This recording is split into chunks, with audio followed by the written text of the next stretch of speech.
Hey everyone, welcome back. I'm pumped because I'm trying a new shoe today that came out not too long ago, and it is a Hoka shoe. Now, if you know me, you know that I am a big fan of the Hoka X2, so I'm hoping that I can find another Hoka shoe to add to my rotation for long runs in particular. So those of you who've been following me for some time know that I am getting ready to be I guess I'm not getting ready anymore. I am actively training for a full marathon. Yikes.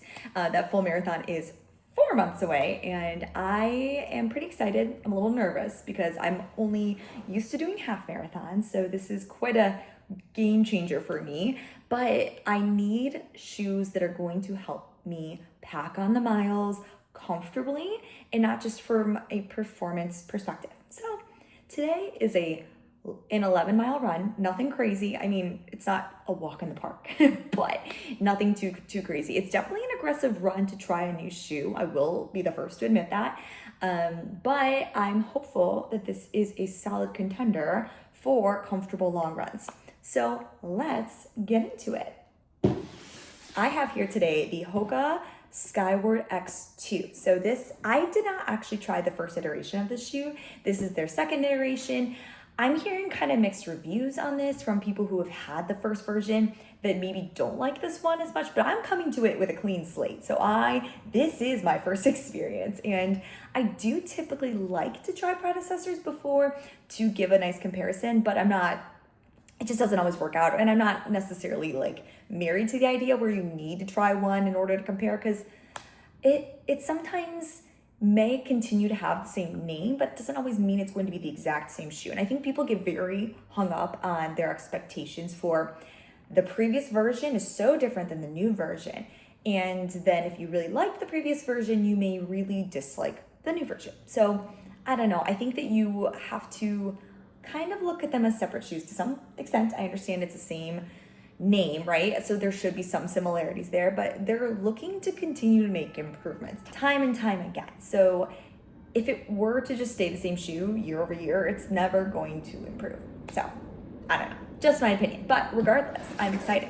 This is a super trainer. Now I picked a fun color because, as I've talked a lot about, I love a neutral shoe. I love neutral colors, but I don't know, I was really digging this color. I saw this, I was like, ooh, she's fun. So had to pick her out. I hate to say it, but I really don't like heavy shoes. This is a heavy-ish shoe. I mean, compared to what I'm used to running in, I really enjoy running in shoes that are like 6 to 7 ounces, maybe a little bit over 7, and this is a little bit heavier. So, I mean, for a comfortable, cushioned daily trainer, especially for those long runs, you're going to have it be a little on the heavier side. It's not meant for a fast moving race day shoe. So because of that, it's just gonna have a little bit more weight due to all that cushion. Look at this. I mean, this is a lot of cushion, but let's chat about the details and specs on this shoe before we get into anything else. So as I mentioned, this is a super trainer. This is a carbon plated super trainer. So they did modify the carbon plate from the previous version. Again, I can't speak to it because I have not run in it, but they have made some modifications to help with your form, allegedly, we'll see, and just kind of your overall approach to running in it. Now, it's hard with all the foam how much I feel like you're going to notice some of those micro adjustments that they made. To me, this is a hefty shoe with foam, so I sometimes feel like it takes a little bit away from your being able to notice the plate, but again, we'll see. It is max cushion. There's a couple different layers of cushioning going on here. So we have the Piba foam, which is pretty typical through the midsole on a lot of shoes. It's a super, super well-known foam. People love it. Very good energy, good bounce, all that fun stuff. And this also does have the super critically foam EVA throughout the shoe as well. And essentially, that's just a fancy way of saying it is pumped with gas of some sort. So really, we're getting some tiny distributed air pockets throughout the foam. So that's really going to help with energy return, bounce, more responsive, and just overall lighter. Typical EVA is going to be a little bit more dense. So with the infused gas, it's just going to make it a little bit more airy and bubbly. Weight on this is a little tricky. So It doesn't say the size for the weight. I'm not 100% sure which size. If I had to guess based on me weighing my size 7, I would say it's based off of probably a women's size 9. So the women's size 9, I think, comes in at 9.3 ounces. And then the men's shoe comes in at 11 ounces. Again, not 100% sure the sizing on that. My women's size 7 is 8.2 ounces. I have run in heavier for sure. I just don't typically love them, especially when I'm going long distances. I feel like it just drags me down. Now with some of this foam composition in the plate, maybe I won't have that issue just because I'm getting a lot of the nice benefits of the foam and plate to kind of propel me forward, that I shouldn't hopefully have too much of an issue with the weight. But I weigh 115 pounds-ish, and I just feel like sometimes those heavier shoes are not best for my body type. Personal opinion, I feel like it just holds me back a little bit. I really like the upper of this shoe. Just take a look at this up close. So this is a jacquard mesh upper. It's just how it's woven, but it's a very soft and seemingly breathable mesh upper. I love an upper that is flexible and will mold to my foot and not so rigid. I've experienced some shoes in the past, some different of my Adidas reviews, I've spoken of this, but some of those uppers are really rigid and they're not that comfortable, especially when you're running time and time again. And as your foot is, striking, that kind of can poke into your foot a little bit. So if it's not going to be that soft, malleable mesh upper, it just isn't as comfortable. So I'm anticipating this is going to be a very comfortable upper. The shoe overall feels pretty thin. I mean, not the thinnest for sure, but I think it's going to be good in terms of breathability. It is a neutral shoe, so there's not a lot of extra stability elements added in here. However, this heel collar feels pretty darn durable. And the foam on this is nutty. Like I don't think I'm going to be having any issues with blisters, but like, take a look. That's a lot. So sometimes that impacts my temperature. Honestly, the smallest of additions of foam and thickness of the shoe itself can really impact my body temperature. I definitely am like heat regulated from my feet, which is a little odd, but maybe someone else can speak to that. I'm not a sock sleeper. I don't know if anyone else is, but that's a big reason why I feel like that is where my body's temperature is controlled. So I'm teeny bit nervous of maybe how this is going to impact me, which again, such a small detail, but you notice it sometimes. So we'll see. I'll speak to that. Just gonna go ahead and show you the bottom of the shoe as well. It seems to be like a decent amount of traction here, but nothing that's overly standing out to me. I don't think there's going to be any issues with that. It is a 5mm heel to toe drop. Now, I've spoken of this before. I find my sweet spot is 6 to 8mm. Once I get much lower than 6, I start to notice it just impacting my running form a little bit, and then above 8 as well. Especially above 8, I start to get into almost heel striking territory. I am a primarily midfoot striker. So I could see this potentially giving me a little bit more of a calf workout than I was anticipating, but we'll see. I've been really trying to incorporate a lot of plyometrics and strength training with my calves during this running season for me. I know that is something that I've found when I neglect, I start to notice it pretty quickly in some of my longer runs. But overall, I mean, it seems like a solid shoe. It is lighter than the predecessor too, so for those who may have not loved the weight of the previous version, maybe will prefer this version. Again, this is like the top end of what I'm comfortable with in terms of weight. We'll see how it actually feels, but it should be fine, especially for a long run. I think it'll be fine as long as it's comfortable, as long as we get the bounce and can keep going. I'm planning on doing, for my 11-mile run, I'm planning on doing mostly easy pace for me up to tempo-ish run.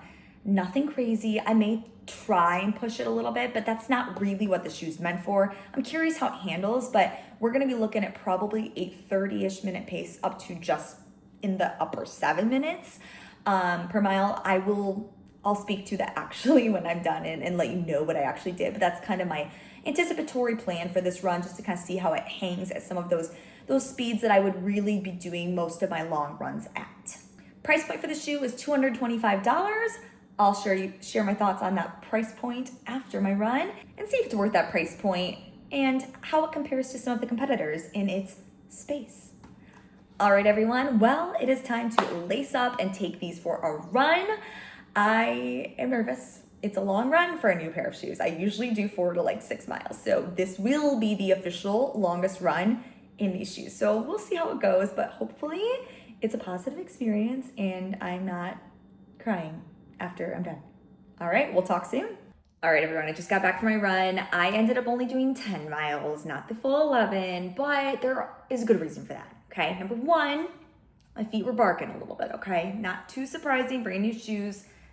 Don't really like to, actually don't usually recommend, but everyone's different, to run that long of a distance in a brand new pair of shoes. I feel like most shoes need a little bit of breaking in. I think some people would disagree. I know sometimes people will bust out a new pair of shoes for race day.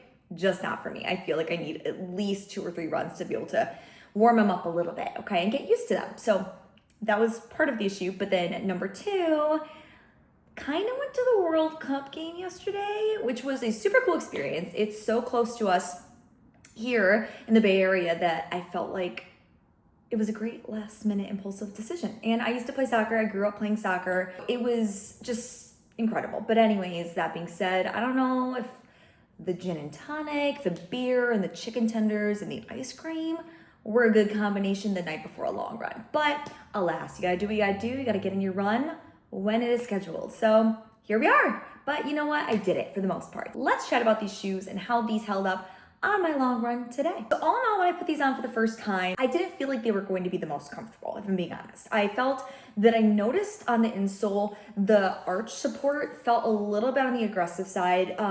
One of the pair of Adidas I've run in before, I noticed this too. I can't remember off the top of my head which one it was. I'd have to take a moment to think about it, but I was a little bit nervous that was going to be a little negatively impacting the arch of my foot. It was just something that I was a little bit concerned about, and I've had other shoes not feel the best when that happens. But ultimately, it didn't bother me at all once I got running. Sometimes there's initial feelings that really don't impact you one way or the other when you run. So you never really know. But my initial gut reaction was it wasn't going to be good, but I honestly didn't have any issues with that. With how big of a shoe this is, I was sort of surprised that it did seem a teeny bit on the narrow side up at the forefoot. It's not necessarily a wide shoe by any means, but I didn't anticipate this being narrow. I think the foam is very deceptive, to be honest with you. But I did find that as I was running, I noticed a teeny bit of rubbing around my bunion area, and it wasn't a problem, but I could tell that probably over time it would be something that would maybe annoy me a little bit. Like I said, with this mesh upper, the way it is designed, it is very malleable, so it is forgiving for the most part. But if you have a more narrow foot, I don't think you're going to have many issues. I would recommend being a little cautious if you have a wider foot. All in all, I felt like the fit was pretty great. Like I said, I was not anticipating any issues with the heel collar here and causing any blisters. There's a lot of foam. I did not have anything wrong with that. I also didn't have that negatively impact me temperature-wise. Now, as I mentioned before, sometimes all that extra material can warm me up a little bit and be slightly uncomfortable, especially when I'm running a longer distance, but honestly, not bad at all. I think the overall construction of the shoe made up for that, and it's just not a very hot running shoe, which we really love that. The tongue of the shoe was a little bit on the more rigid side. I was nervous when I put these on that this was going to be, I don't know, impeding my run a teeny bit and rubbing, but actually did not notice this whatsoever. So this was a pleasant surprise. I did think this was going to be an issue, but just something to notice. It doesn't have a lot of flexibility, and it's thin, but it's not super malleable like the upper. Overall, the ride of the shoe, it was a little bit more firm than I was anticipating, given the foam composition and the idea that this is a long distance super trainer with maximum cushioning. I just had expectations that it was going to be a little bit of a softer ride. Now, I don't want marshmallow sink in soft, but I want enough that I don't feel like my feet are taking the brunt of the energy when I'm running a long distance. And I was noticing the last few miles, my feet were starting to hurt. And I don't know, I don't feel like this would, again, we know that I did not break the shoe in. This was the break in, and could that have been a little bit different had I run a few times beforehand? Maybe, but usually you get a pretty good idea of the ride, your first run, and how it's going to perform run after run. So something to know and something to take into consideration. Let's get into the ratings of this shoe and what my overall final thoughts are, and if I would think that this is another Thunderstruck shoe. Quality. Quality of the shoe overall, I'm gonna go ahead and give this an 8.4. I feel like this was an overall solid built shoe. Definitely feels nice and sturdy. I think that the foam composition is pretty solid overall, minus, like I said, it being on the firmer side. That's personal preference at the end of the day. Loved the mesh upper, felt like it was super breathable, very comfortable overall. And I just feel like this is a shoe that's going to hold up. If I could have changed anything about the quality as well, I do believe that I would widen the toe box up just a smidge. I think that it's going to be a little bit limiting for some people when they're doing longer runs comfortably, just from the potential of rubbing. And then honestly, probably get rid of a little bit of this weight here in the heel collar. I don't feel that this is making a huge difference in a beneficial manner to have a lot of this extra foam here. To me, it's adding on just a little bit of weight. Was not uncomfortable, but it's just something that I feel like isn't super necessary in the overall composition of the shoe. Comfort. Now, this one's a little bit trickier because I do feel that I felt like a little tug of war situation going on with this shoe in terms of comfort, but I would overall go ahead and give this probably a 7.9. I felt that it was a little bit too firm for me in terms of comfort, so it is something that I would not personally love running a super long distance in because I feel that I would really have issues with my feet. It was not just my forefoot area where there was that rubbing going on. It was not the most comfortable, but also the bottom of my foot, not from the arch component that I mentioned earlier on, but just from it being a firmer shoe. I did not feel like this was something I could just keep on going without a thought. I did find that it wasn't the most comfortable, but it also wasn't the least comfortable. If you like a firmer shoe, I don't think you're gonna have many issues with this. And then the small modifications that I was mentioning about a little bit of that narrow component at the top may not be an issue for everybody. Performance. This shoe was interesting. I feel like I can never give you like a black and white answer. I have to always give you, well, in this instance, but it's so subjective. It isn't black and white. It's gray. It's gray. That's fine. I'm going to go ahead and give this shoe an 8.0. Now, I felt this shoe performed best at my slower pace. Now, not totally surprising because kind of for those everyday runs, longer distance runs, I felt that I was most comfortable and it felt like it was getting a good rhythm around like an 8-minute and 30-second mile pace. Now, I did take it for a range of 7 minutes and 30 seconds all the way up to 8 minutes and 30 seconds, sticking primarily in the 8 to 8:30 range. That's where I felt it was more comfortable. It felt like it was coming to life a little bit more. When I went faster, it was odd. It felt like it was heavy. It was kind of, it felt like it wasn't really propelling. I don't know, which it felt like the opposite of what you would normally anticipate from a shoe. It is what it is. I'm just giving you my experience. Price point, $225 US. That's a tough sell for me. So I'm gonna go ahead and give that 7.8. I just feel it is a tad overpriced for what you get from it. And I think there are other shoes that are 200 at the most that can do what the shoe can do or more that I've been a fan of. And of course, I've reviewed some of those and there's more that I want to review that I've heard really positive things about. I just feel it's a little bit too high price of a shoe for a like everyday trainer and not a race day shoe. And it didn't feel like it had a lot of bells and whistles to it. It felt pretty average overall in terms of performance. It wasn't one that I'd want to reach for on a lot of my long runs just for the sake of, man, this pair of shoes is going to be really comfortable to go tack on 10, 15 miles. Or, man, this shoe's going to be awesome for my tempo run because it's got a lot of propulsion. No, it just didn't have all of those things. All that being said, is this a Thunderstruck shoe?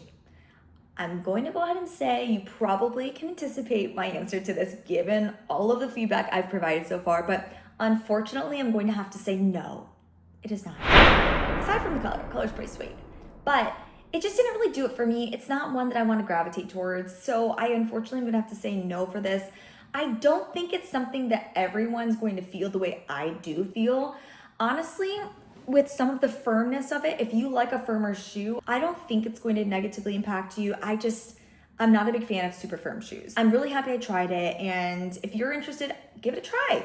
It never hurts. I mean, everyone's opinions are different just based on your body type, your running style, your running preference. There's so many factors that go into cool shoes. All of that being said, if you've stuck around here till the very end, maybe you can help me out, because not only am I looking for another long distance running shoe that's good for packing on the miles at like easy pace or maybe up to tempo run, just kind of depends.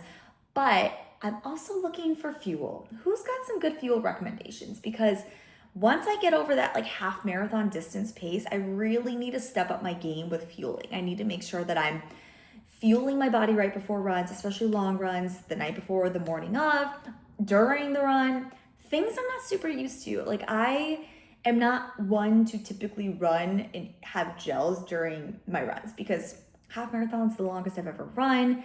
I've done gels during those, but it's not like make or break for me. I think I would perform better, but I have a sensitive stomach, so I err on the side of caution with trying a lot of new stuff, because I notice that sometimes some of those gels really can throw you off, and I don't need anything sending me to the nearest porta potty, okay?